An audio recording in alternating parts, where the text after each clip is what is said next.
6 గ్యారంటీలతో తెలంగాణలో అధికారంలోకి వచ్చిన కాంగ్రెస్ వాటిని నెరవేర్చేందుకు వడివడిగా అడుగులు వేస్తోంది. ఇప్పటికే మహాలక్ష్మి పథకంలో భాగంగా తాజాగా మహిళలకు బస్సు ప్రయాణ సౌకర్యాన్ని అందిస్తున్న సంగతి తెలిసిందే. రాజీవ్ ఆరోగ్యశ్రీ పథకం పరిమితిని 10 లక్షలకు పెంచింది. అలాగే 6 గ్యారంటీల అమలుకు సంబంధించి తాజాగా డ్రైవ్ కూడా చేపట్టింది. గత నెల 28 నుంచి జనవరి 6వ తేదీ వరకు అర్హుల నుండి దరఖాస్తులు స్వీకరించిన సంగతి తెలిసిందే.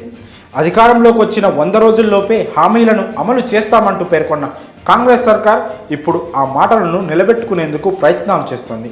ఈ నేపథ్యంలో మంత్రి కోమటిరెడ్డి గుడ్ న్యూస్ చెప్పారు. త్వరలోనే ఫ్రీ కరెంట్, 500కే గ్యాస్ సిలిండర్ హామీలను అమలు చేస్తామని ప్రకటించారు. 100 రోజుల్లోపే 200 యూనిట్ల వరకు ఫ్రీ కరెంట్, 500 రూపాయలకే గ్యాస్ సిలిండర్ అందిస్తామని చెప్పారు.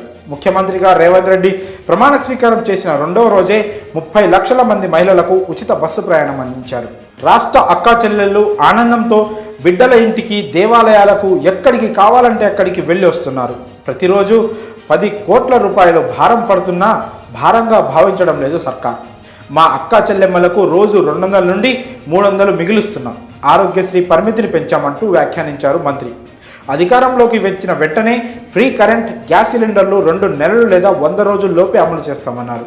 తామిచ్చిన హామీలు 100 రోజుల్లో కాదు, వారం లేదా మరో 2 రోజుల్లోనే అమలు చేసే వాళ్ళం. కానీ గత బీఆర్ఎస్ సర్కార్ చేసిన పనుల వల్ల ఆలస్యమవుతుందని అన్నారు. విద్యుత్ శాఖను గత ప్రభుత్వం సర్వనాశనం చేసిందని మండిపడ్డారు. గత ప్రభుత్వం 70,000 కోట్ల నష్టాన్ని చూపించిందని అన్నారు. యాదాద్రి, భద్రాద్రి పవర్ ప్లాంట్లలో అక్రమాలతో పాటు ఛత్తీస్గఢ్ కరెంట్ కొనుగోలులో అవినీతి బయటపడిందన్నారు. విద్యుత్ రంగాన్ని కేసీఆర్ కుటుంబం సర్వనాశనం చేసిందని మండిపడ్డారు మంత్రి కోమటిరెడ్డి.